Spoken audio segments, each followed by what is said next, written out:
My game is currently only a simple walking simulator, but in this devlog we're finally going to change that. And to do that, we'll need those fancy little cubes. Okay, but what is it all about? You see, lots of indie game horrors are simple walking simulators, where you as the main player need to collect a few items and avoid monsters. And that's fine, but for my game I would like to make the gameplay a bit more enjoyable. So I took that simple aspect mentioned above and wanted to improve it a bit. Sometimes, in games like Amnesia, you could hold an item and bring it with you on a journey across the map, and that feature was very fun to mess around. But I would like to make it a bigger part of my game. I chose this feature because it could be used in many different ways, like for example when something is blocking your path, you need to slowly move objects one by one, or maybe pushing something very heavy into the right place. There are multiple ways to use that feature, especially for a game that is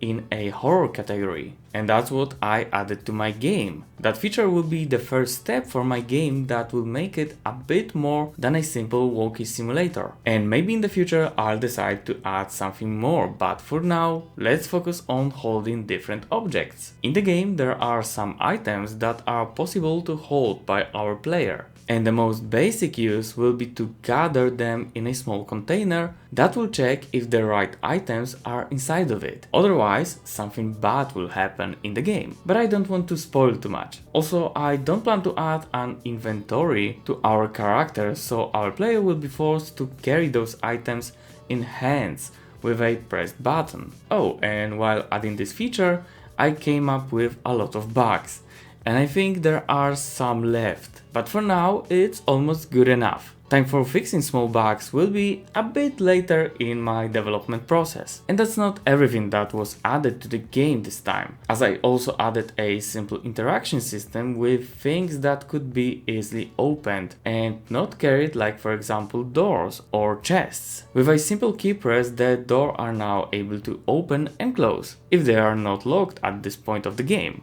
I didn't want to add opening doors with physics, as I did struggle with it for a couple of hours and I couldn't find a satisfying way to implement it, as often it was so hard to open and close the door, so I decided to keep this part simple and fire this animation on a button press. Oh, and another thing that I can mention here is that I added the water shader to the game, as that water is a natural barrier for our player to not progress too far into the game at an early stage. Remember that the main area is a cave deep down below the ground, and the water will need to be pumped out at least a bit just to let our player cross to the other side of the cave. I didn't spend any time on the pump asset, so we've got a box. Yeah, a simple box, and by clicking on it, the water level will drop. In the final game, it should drop while the player won't look at it.